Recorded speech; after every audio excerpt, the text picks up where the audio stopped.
10 দিন কেটে গেল, বেবি তারা ভেন্টিলেটরে রয়েছে। ওর একটু ইমপ্রুভমেন্ট হয়নি। স্যার প্র্যাকটিক্যালি ভাবুন। না না, একদম না। প্র্যাকটিক্যাল তো ভাবারই দরকার নেই, মিরাকেল কিছু করে দেখান। আমাদের এই বাচ্চাটাকে বাঁচাতেই হবে। সত্যি সেটা যদি করতে পারতাম স্যার। চেষ্টা তো চলছে, কিন্তু মনকে শক্ত করে রাখলেই ভালো হবে। আমি প্রস্তুত হতে পারবো না দীপক। ও আমাদের সবার মেয়ে, আমাদের হসপিটালের দায়িত্ব।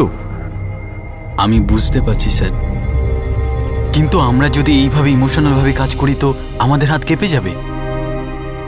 কেন জানি না দীপক, আমি এই বাচ্চার কেসটাকে অন্য হাজারো কেসের মতন দেখতে পারি না দীপক, যেগুলো আমাদের কাছে এসেছিল। যদি এই ছোট্ট প্রাণটাকে আমরা বাঁচাতে না পারি, তাহলে আমার ভেতরে কোনো কিছু একটা মৃত্যু ঘটবে দীপক। বেবি তারা জীবন আর মৃত্যুর মাঝে ঝুলছিল, আর সেই সাথে হাসপাতালের স্টাফ, মিডিয়া আর সারা দেশের মানুষ আশা নিরাশার দোলায় দুলছিল। বেবি তারাকে বাঁচিয়ে রাখা এখন ডাক্তারদের লড়াইয়ের একটা উদাহরণ হয়ে উঠেছিল। বেবি তারার গল্প আবেগের একটা নদীর রূপ নিয়েছিল, যেটা সবার মনে মমতার ঢেউ তুলেছিল। কিন্তু সেই সাথেই বেবি তারার গল্প একটা উদাহরণও বটে যে মানুষের জীবন কত উদাসীন হতে পারে।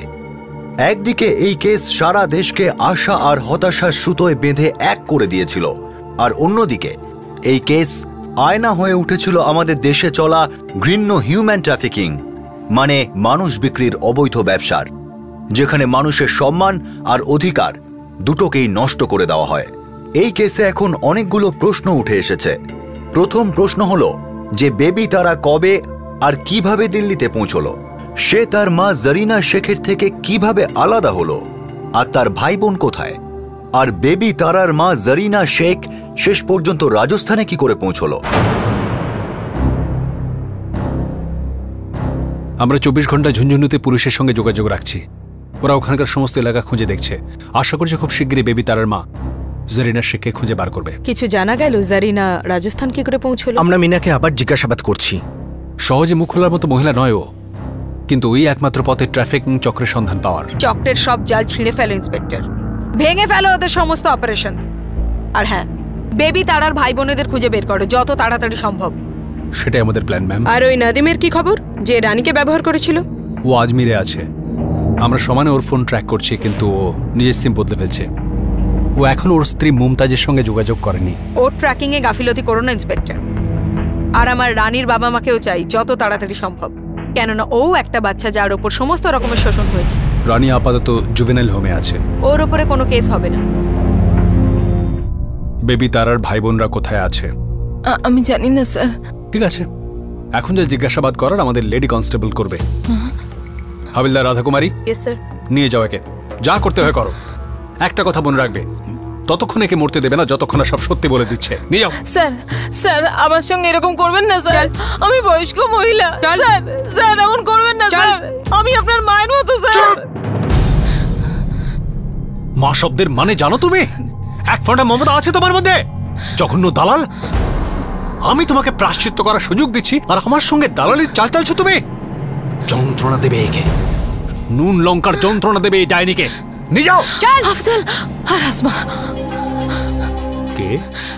বেবি তারার দাদা আফজাল আর আসমা ওর বড় দিদি। বাচ্চা দুটো কোথায়?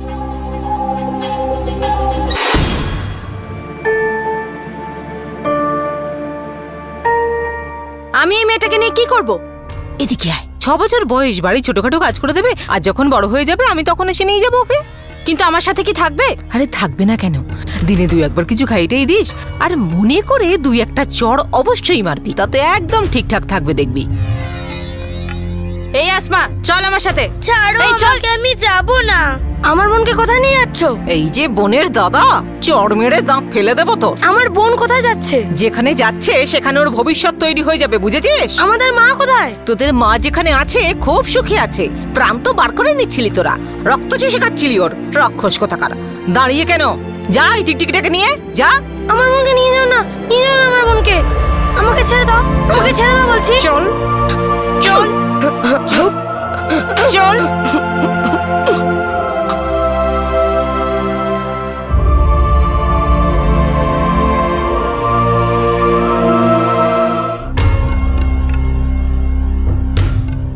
মিনাদি, এই ফচকে নিয়ে আমি কি করব? আরে ওসমান, ফচকে বলেই তো কাজে লাগবে, মোমের মতো, যেমন বাঁকাবে বেঁকে যাবে।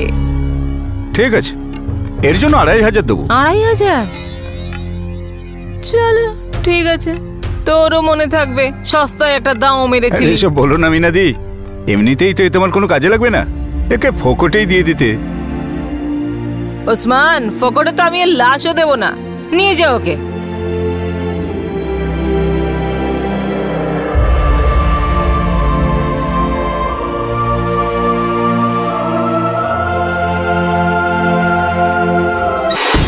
রজনী আমার ভাইজি স্যার।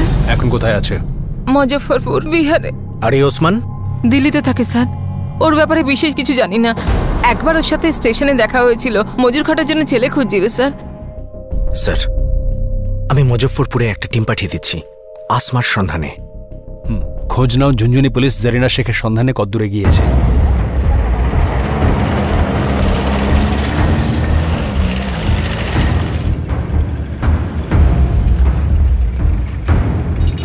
হ্যাঁ আসুন স্যার। আরে রেখারাম, সব ঠিক আছে? সব ঠিক আছে সাহেব। সাহেব, এই গ্রামে তো কেউই নেই। ঠিক করে দেখেছিস তো নাকি? ঠিকঠাক দেখেছি স্যার, সব খুঁজে দেখে নিয়েছি। এই গ্রামে কোনো মহিলাকেই কেনা হয়নি। আর তো মাত্র 2টো এলাকা বাকি আছে স্যার, কিন্তু আমার মনে হচ্ছে কিশোরীলাল হয়তো ঝুনঝুনু ছেড়ে কোথাও পালিয়েছে। খোঁচরদের কাজে লাগিয়ে দাও। ঝুনঝুনু ছেড়ে গেছে মানে পেছনে কোনো না কোনো সূত্র রেখে গেছে। লোকটা হিন্দু আর মেয়েটা মুসলমান, খুব একটা লুকিয়ে সহজে যেতে পারবে না ওরা। ঠিক আছে স্যার? রেখারাম, ভালো কাজ করছিস, চোখ কান খোলা রাখিস। অনেক অনেক ধন্যবাদ।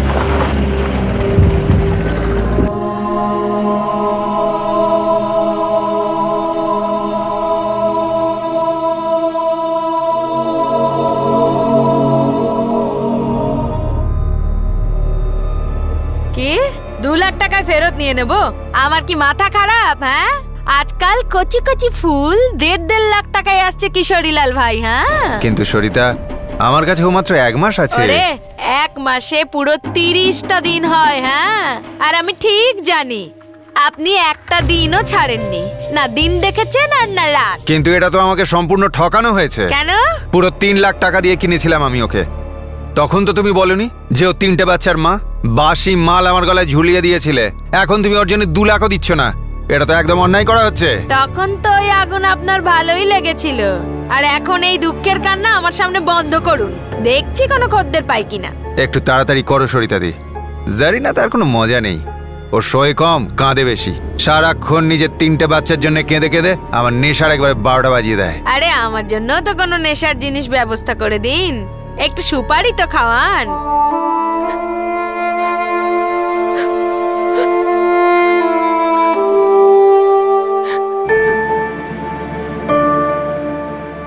না মিনাদি, কোনো প্রশ্নই ওঠে না।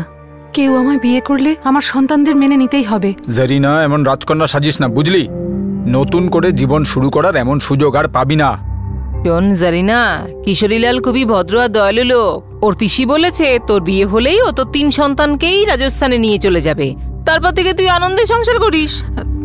ততদিন তো আমরা আছি, আমি আর মিনা দিদি মিলে 3 জনের দেখাশোনা করব।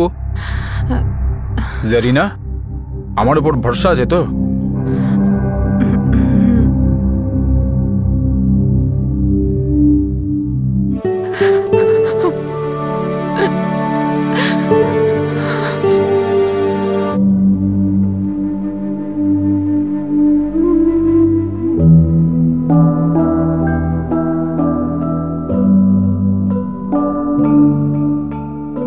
জারিনা,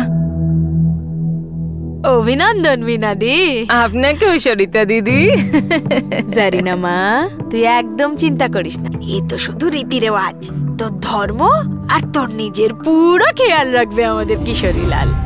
দিদি, আমার বাচ্চাদের একটু দেখো, আর যত তাড়াতাড়ি সম্ভব ওদের আমার কাছে পাঠিয়ে দিও।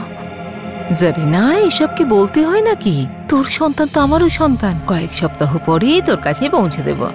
তোর তো ভাগ্য খুলে গেল জারিনা, তোর উপর যেন কারো নজর না লাগে।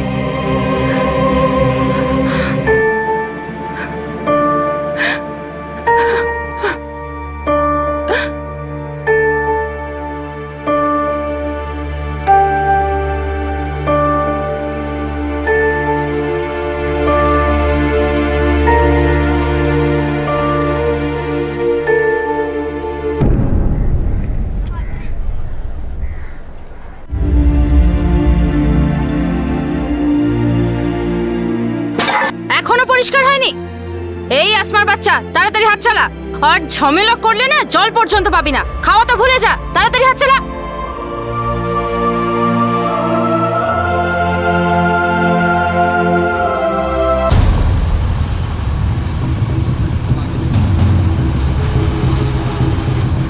এই শোনে দিকে, একে চিনিস তুই?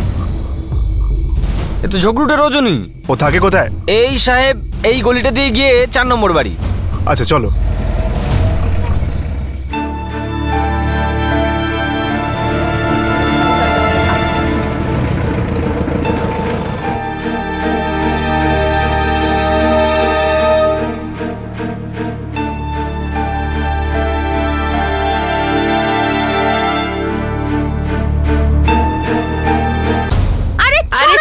শিগগিরই চল। আরে ভালোর যুগই চলে গেছে। আরে মেয়েটাকে এনে আশ্রয় দিয়েছি, যেন পাপ করে ফেলেছি। ছাড়ো।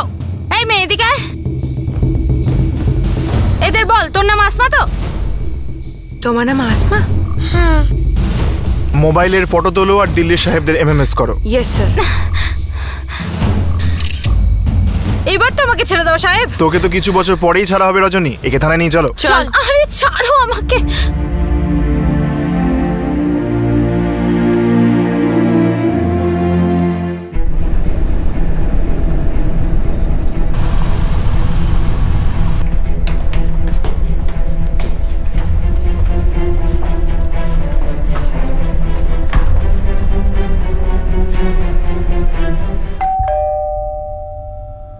আগে নরেন্দ্রবাবু? আগে হ্যাঁ। রানী আপনার মেয়ে? আগে হ্যাঁ। শালা, নিজের মেয়েকে জানোয়ারদের কাছে বেঁচে দিয়েছিস, ওকে সেখানে অত্যাচার করে ছিঁড়ে খাচ্ছে, আর তুই এখানে আরাম করছিস? স্যার, আমার সাথে ওর কোনো সম্পর্ক নেই। মাস 6 আগে ও আমার ঘর ছেড়ে পালিয়েছিল। সাহেব, ও আমাদের মুখ পুড়িয়েছে। রানী, তোমার বাবা বলছে তুমি বাড়ি ছেড়ে পালিয়েছিলে, তুমি ওর মুখ পুড়িয়েছো নাকি? ও আমার বাবা ছিল, এখন আমার কেউ হয় না। যা ইচ্ছে হয় বলুক, আমার কোনো সম্পর্ক নেই এই লোকটার সাথে। এই কেসে এতদিন সমস্ত ফোকাস বেবি তারার উপর ছিল, কিন্তু এখন রানীর সাথে হওয়া অন্যায় অত্যাচারের কাহিনীও শোনা যাচ্ছিল।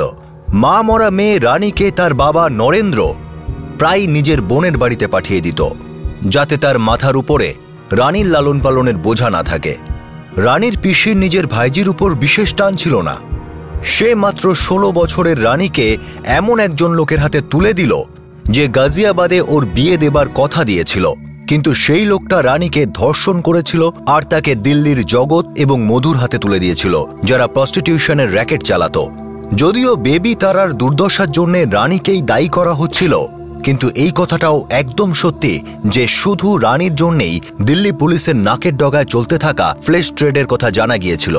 আলাদা আলাদা দিক থেকে এই কেস এখন একদিকে কেন্দ্রীভূত হতে শুরু করে, কিন্তু এখনও এই কেসের দুজন গুরুত্বপূর্ণ চরিত্র নদীম আর বেবি তারার মা জরিনা শেখ অধরা ছিল।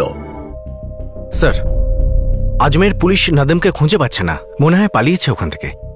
এইভাবে পালিয়ে পালিয়ে আর কতদূর যাবে? স্যার, যদি বলেন তো ওর বাড়ি, ব্যাংক অ্যাকাউন্ট সব সিল করিয়ে দিই। করে দাও। যখন পা ভেঙে যাবে নিজে দিয়ে আমাদের কাছে এসে পৌঁছে যাবে।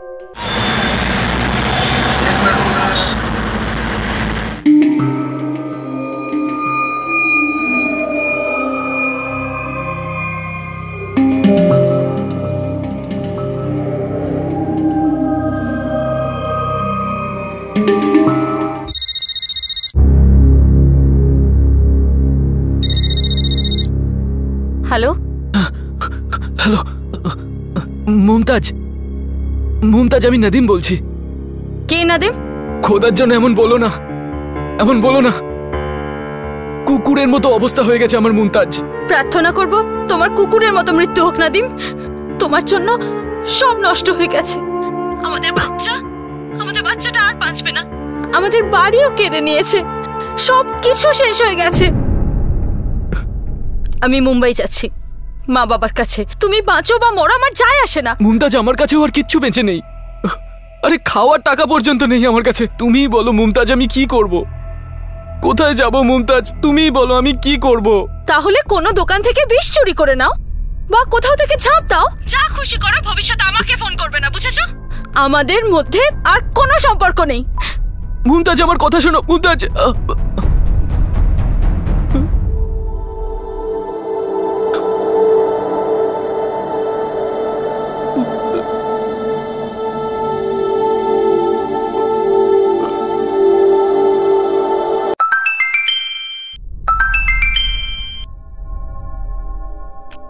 স্যার স্যার বেবি তারার বোন আসমা বিহারে ট্রেস হয়েছে, ওর ছবি। হ্যাঁ স্যার, এই আসমা।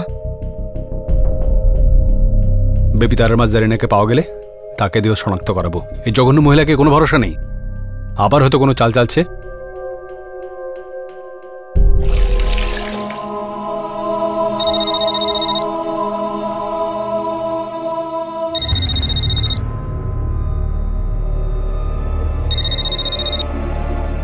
হ্যাঁ সরিতা বলো। কিশোরীলাল, জারিনার জন্য একটা খদ্দের পাওয়া গেছে, কিন্তু 1 লাখের বেশি কিচ্ছু দেবে না। তার মানে ও তোমাকে 2 লাখ দেবে বা 2.5 লাখ, কিন্তু তুমি আমাকে 1 লাখ দেবে, তাই তো? ফোন রেখে দিচ্ছি। একটু বাড়িয়ে দিলে ভালো হয়। একটা কানা করিও দেব না, নিতে হয় তো নাও, আর না হলে ভুলে যাও যে সরিতার সাথে পালা পড়েছিল। আর হ্যাঁ, যা করার তা একটু তাড়াতাড়ি করো, এই শেষ চান্স।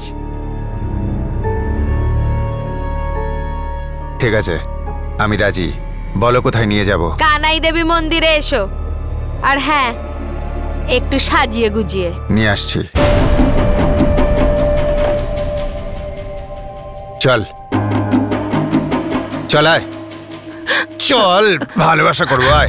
আজ নয়। কেন? ছেড়ে দাও। কেন? আজ কি আমরা কোনো শোক পালন করছি? শরীর ঠিক নেই আমার।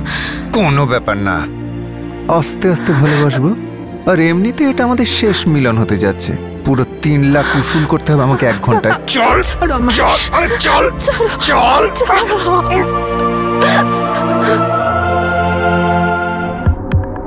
সাহেব, আমি আমার লোকজনদের ভালো করে বুঝিয়েছি, তারপরে না ভালো খবর পেয়েছি। চোখা মানে একদম পাক্কা খবর এনেছি সাহেব। কি খবর তাড়াতাড়ি বল। 31 বছরের মহিলা সাহেব, যাকে 2 লাখ টাকা বিক্রি করা হচ্ছে। কে করছে সদা? কোনো এক দালাল লেডি আছে, ওর নাম সরিতা। সাহেব মনে হয় ওই হবে। কোথায় হচ্ছে এই সদা? এই তো আমাদের কানাই দেবী মন্দিরে। এই কেনাকাটা কে করছে? সাহেব ও তো আমাদেরই লোক, আমি সরিতাকে ফাঁসানোর জন্য ওকে সামনে দাঁড় করিয়েছি। রাঠোর, আশা করো যে এই মহিলাই বেবি তারার মা।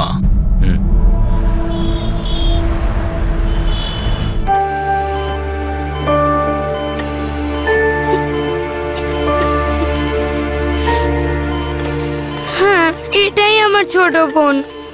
আমার বোনের কি হয়েছে? মা আর দাদা কোথায়? কিছু হবে না, তোমার বোনেরও ভালো হয়ে যাবে, আর খুব শিগগিরই তোমার সঙ্গে খেলতে পারবে। শোনা, কেঁদো না। আমার বোন, আমার চুটকি, আমার চুটকি, কি হয়েছে আমার চুটকির?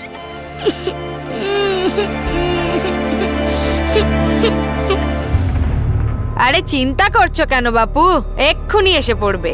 2 মিনিট লাগবে, এক্ষুনি এসে যাবে।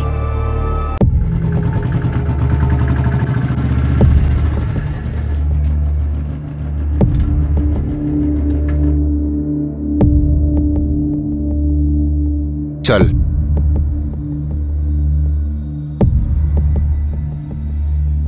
ও কিশোরীলাল, এদিকে ভাই, এদিকে এসো এসো।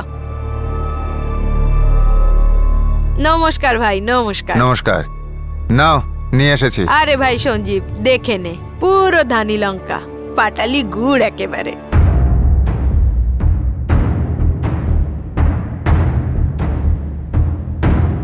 পছন্দ হয়েছে? ঠিক আছে সরিতা, তাহলে যাও, নিয়ে যাও, মজা করো, আনন্দ করো। যা।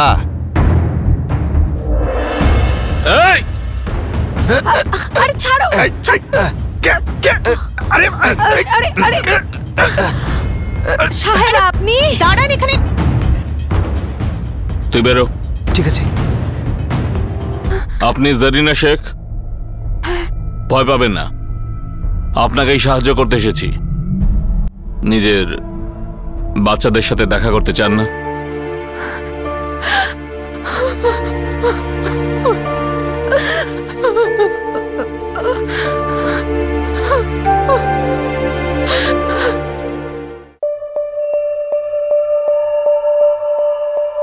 ওই আপনার সব থেকে ছোট মেয়ে, কি হয়েছে আমার চুটকির? ও হাসপাতালে আছে, খুব খারাপ অবস্থাতে। কি হয়েছে কি ওর? খুবই বাজে হয়েছে বেচারির সাথে। কিন্তু আপনার বড় মেয়ে আসমাকে দিল্লি পুলিশ খুঁজে বার করেছে। কিন্তু আপনার বড় ছেলে আফজালের কোনো খবর পাওয়া যায়নি। অনেক বড় ভুল করেছি আমি, ওই মিনা রতনের উপর ভরসা করে। আমরা সবকিছু জানি। আপাতত মিনা দিল্লি পুলিশের হেফাজতে, কিন্তু এই রতন আবার কে?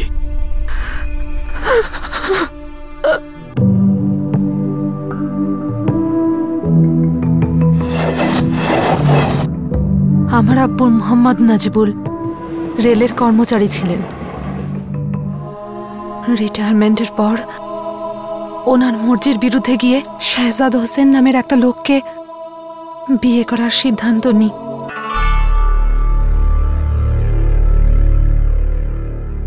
জরিনামা, দেখ আমার কথা শোন। এই শাহজাদ শুধু নামেই শাহজাদ। আরে কতবার যে জেল গেছে তার কোনো ঠিক নেই। আর এই কথাটা তো তোকে বলেনি। আব্বু সারা গ্রাম শাহজাদের নামে বদনাম রটাচ্ছে। ও ভালো মানুষ আব্বু। দেখ মা, এখন তুই বড় হয়ে গেছিস, নিজের মর্জির মালিক। কিন্তু আমি জীবনটা দেখেছি, আর আমার জীবনের অভিজ্ঞতা থেকে বলছি, ওকে বিয়ে করিস না, না হলে আফসোস করবি মা। কিন্তু কেন আব্বু? ওই লোকটাকে গোটা গ্রাম সন্দেহ করে। আর দেখ, তোর মনে সামান্য সন্দেহ থাকলে সন্দেহের সতর্কবার্তাটা শোন। না আব্বু, আমার মনে শাহজাদের প্রতি কোনো সন্দেহ নেই। আব্বু ঠিক আর আমি ভুল ছিলাম। বিয়ের পরে আমি জানতে পারি শাহজাদ 1 নম্বরের ধোঁকাবাজ আর জোচ্চুর লোক ছিল। বাপের বাড়ি গিয়ে আর আমি কাউকে দুঃখ দিতে চাইনি, সেজন্যই ওর সঙ্গে থেকে গেলাম। ভেবেছিলাম বাচ্চা হওয়ার পর শুধরে যাবে ও, কিন্তু 3 সন্তান হওয়ার পরও শাহজাদ যেমনকে তেমনই রইল। তারপর একদিন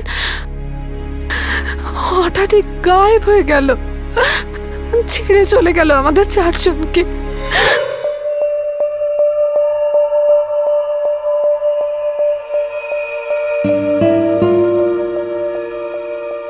মা, বাবা কবে আসবে?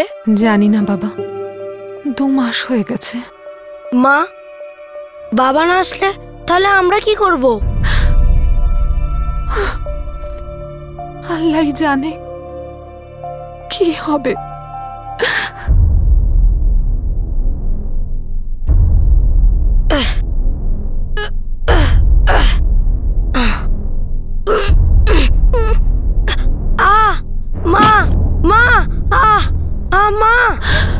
খুব ব্যথা হচ্ছে। কি করে পারলি? রফিদার মা। ব্যাস ব্যাস ব্যাস ব্যাস, হয়ে গেছে হয়ে গেছে হয়ে গেছে। হ্যাঁ, শাবাশ শাবাশ শাবাশ, সব ঠিক হয়ে যাবে বাবু, ভয় পেও না। বাস বাস বাস, শাবাশ শাবাশ। ওর চোটটা একটু গভীর হয়ে গেছে, 2-4টা সেলাই করতে হবে। ঘাবড়ানোর কিছু নেই তো ডাক্তার? না না, ঘাবড়ানোর কিছু নেই। আমার আফসার ঠিক হয়ে যাবে না ডাক্তার বাবু? হ্যাঁ হ্যাঁ, একেবারে ঠিক হয়ে যাবে, চিন্তা করতে হবে না। আমাকে সেলাইটা করতে দিন। আপনি থাকলে বাচ্চাটা আরো কাঁদবে। প্লিজ বাইরে বসুন। ব্যাস ব্যাস ব্যাস, হয়ে গেছে হয়ে গেছে হয়ে গেছে হয়ে গেছে।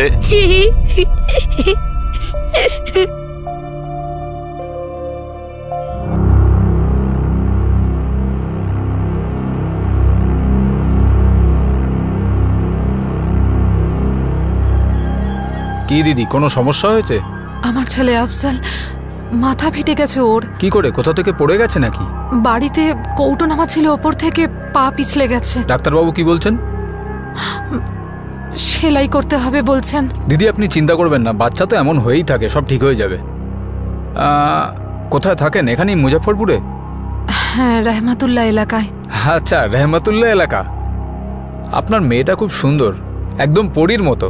শোনা, তোমার নাম কি? নাম কি তোমার বাবু?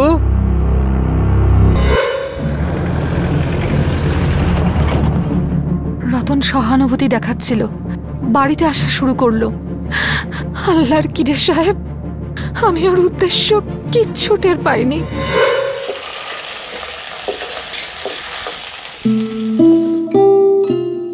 এই দেখো, আমি তোমার জন্য কি নিয়ে এসেছি। রতন মামা, তুমি আমাদের মেলা দেখাতে নিয়ে যাবে না? নিশ্চয়ই নিয়ে যাব। আরে তোমাদের ছাড়া তো মেলা হতেই পারে না। এক কাজ করা যাক, এই রবিবার সবাই মিলে যাওয়া যাবে একসাথে। কি মজা, আমরা মেলা দেখতে যাব। আমার স্বামী শাহজাদা আর বোধহয় ফিরবে না। না ওর আমাকে দরকার, না ও বাচ্চাদের কথা ভাবে। তাহলে ওর অপেক্ষা কেন করছো? জারিনা দিদি, অপেক্ষা তার জন্যই করা যায় যে ফিরে আসবে, কিন্তু জীবন আর যৌবন কারোর জন্য অপেক্ষা করে না।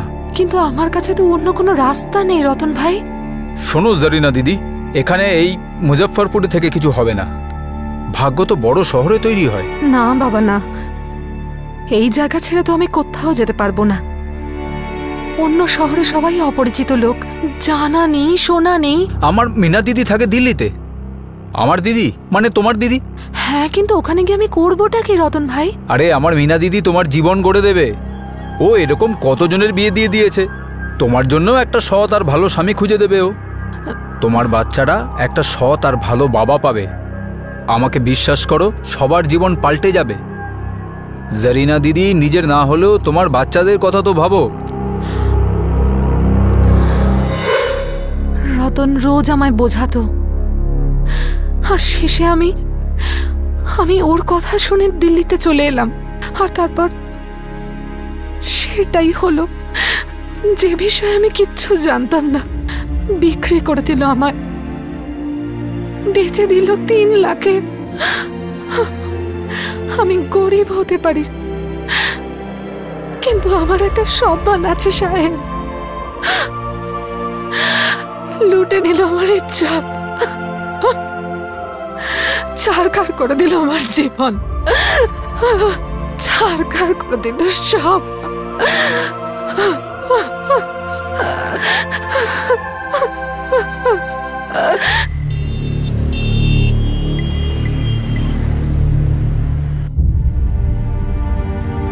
স্যার, ইনি হলেন জারিনা শেখ, বেবি তারার আসল মা।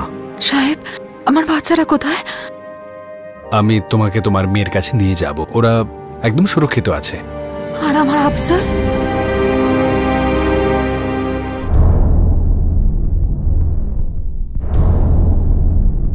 জারিনা, মিনা,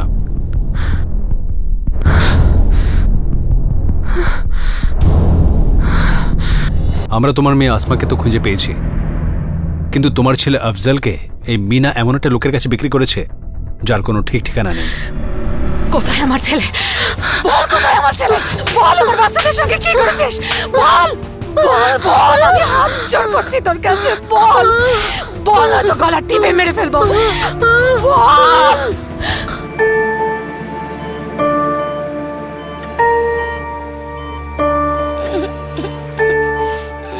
আমার বাচ্চার উপর এত অত্যাচার কে করেছে সাহেব? সে অনেক অত্যাচার সহ্য করেছে জারিনা, সেই একে এখানে রেখে গেছে।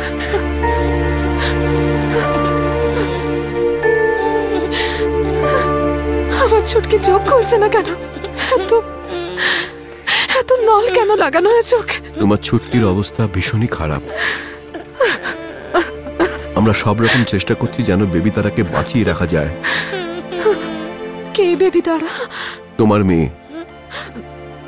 যখন ওকে এখানে আনা হয়েছে তখন ওর নাম কেউ জানতো না, তখন আমরা সবাই ওর নাম দিলাম বেবি তারা।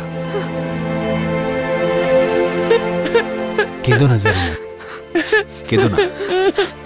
তোমার ছুটকি এখন আর একা নেই, গোটা দেশ এখন তোমার মেয়েকে বেবি তারা নামে চেনে, আর ওর জীবন বাঁচাবার জন্য প্রার্থনা করছে তারা। জারিনা, তোমার মেয়ে বেঁচে থাকবে।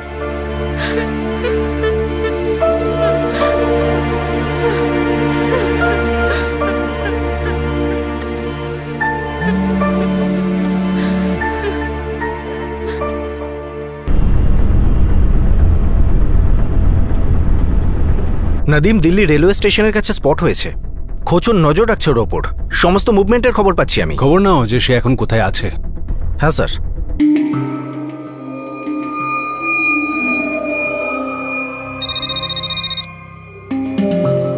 স্যার, ও তো আমার সামনে মুরগির মতো বসে আছে। ঠিক আছে, নজর রাখো, আমরা 5 মিনিটে পৌঁছচ্ছি।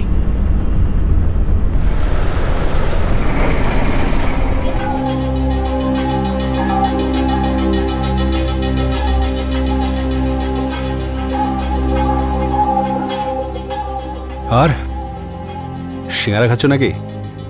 তোমার জেনে লাভ না, বিশেষ কিছুই নয়। খাও খাও, ভালো করে খাও। জেলে নিয়ে গিয়ে পরে তোমাকে তো সিঙ্গারা বানাবো।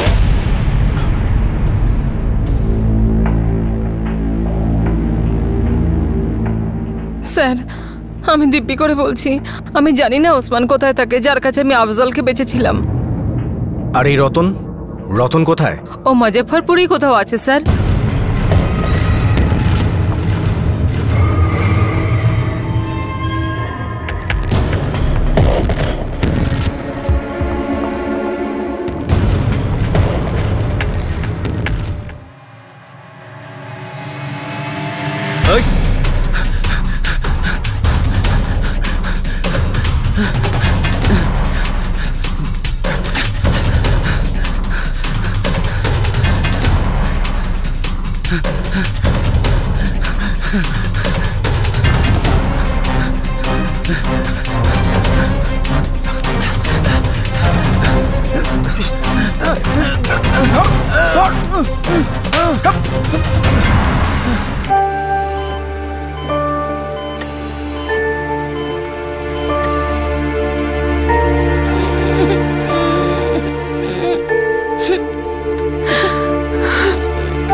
বেবি তারা কন্ডিশন এখন স্টেবল কিন্তু ক্রিটিক্যাল। ও এখনো ভেন্টিলেশনে আছে। ওর ব্লাড আর চেস্ট ইনফেকশনটা নিয়ন্ত্রণে আছে, কিন্তু ব্রেন ইনফেকশনটা নিয়ে আমরা খুব চিন্তায় আছি। একবার ব্রেন ইনফেকশনটা নিয়ন্ত্রণে এসে গেলে আমরা ওর উপর একটা সার্জিক্যাল অপারেশন করব, যেটাকে শান্ট সার্জারি বলে। স্যার, এই শান্ট সার্জারি ব্যাপারটা কি একটু বুঝিয়ে বলবেন? শান্ট সার্জারি বেসিক্যালি ড্রেনিং এর জন্য হয়। আমরা বেবি তারার পেট থেকে মাথা পর্যন্ত একটা টিউব ভরে দেব, যেটাতে ওর ব্রেন ফ্লুইড ওই ড্রেন হয়ে বেরিয়ে যাবে। এই কেসের সমস্ত চরিত্রদের জিজ্ঞাসাবাদ করে এটা জানা গেল যে রাজস্থানের কিশোরীলাল জরিনাকে 3 লাখ টাকায় কিনেছিল, আর সেই টাকা এদের সবার মধ্যে ভাগ হয়েছিল। জরিনার মা বাবা এখন তার সাথে দিল্লিতে থাকে। সবাই এই আশায় আছে যে আফজালকে খুব দ্রুত ট্রেস করা যাবে। এমনিতে বেবি তারার জন্মগত নাম ফিরদৌস বলে জানা গেল।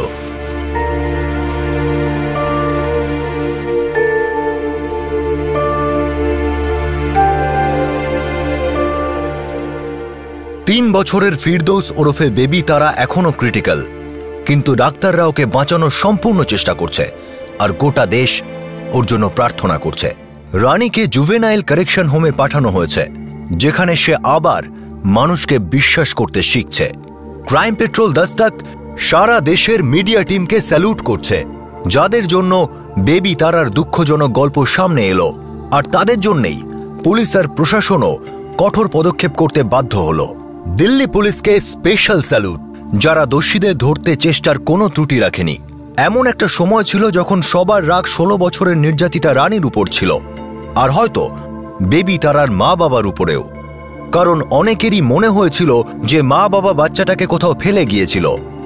কিন্তু পুলিশ এটা প্রমাণ করে দিয়েছে যে যাকে অপরাধী ভাবা হচ্ছিল সে নিজেই দারিদ্র্য আর শোষণের শিকার ছিল। লেটেস্ট আপডেট অনুযায়ী দিল্লি পুলিশের খোঁচর নেটওয়ার্ক বেবি তারার দাদা আফজালকে ট্রেস করে ফেলেছে, কিন্তু এটা প্রমাণ করা এখনো বাকি যে বাস্তবে এই সেই আফজাল কিনা। বাজেভাবে আহত আর নির্বাক হয়ে থাকা বেবি তারা প্রত্যেকটা নিঃশ্বাসের জন্য লড়াই করছে। এই ছোট্ট মেয়েটা শুধু নিজের পরিবারের মধ্যে মিলন ঘটালো না, বরং দেশের রাজধানীতে চলতে থাকা এত বড় হিউম্যান ট্রাফিকিং আর প্রস্টিটিউশন র্যাকেটটাকেও এক্সপোজ করালো। পুলিশ এই ক্রিমিনাল নেটওয়ার্ককে ভাঙার উদ্দেশ্যে এগিয়ে চলেছে। এই কেস এই ব্যাপারটাকে তো পরিষ্কার প্রমাণ করছে যে এমন অবৈধ ব্যবসা এই জন্য টিকে আছে কারণ তার বড় বড় পৃষ্ঠপোষক আছে, যারা প্রশাসন, সরকার আর পুলিশের উপর তলায় আছে। যে দেশে অ্যাসেম্বলিতে এমএলএরা সবার সামনে পর্নোগ্রাফি দেখতে পারে, সেই দেশে কি হিউম্যান ট্রাফিকিং আর প্রস্টিটিউশন র্যাকেটকে সমূলে উচ্ছেদ করা সম্ভব? চিন্তা করার বিষয়। কিন্তু তাও আমাদের থামলে চলবে না, ক্লান্ত হলে চলবে না, শুধু লড়তে হবে অন্যায়ের বিরুদ্ধে যুদ্ধে, কারণ এই সমাজ আমাদের, জীবন আমাদের। আপনাদের সাথে আবার দেখা হবে, ততক্ষণ নিজের খেয়াল রাখবেন, সুরক্ষিত থাকবেন। জয় Hind. For more updates, subscribe to our channel, click the show links and enjoy watching the videos.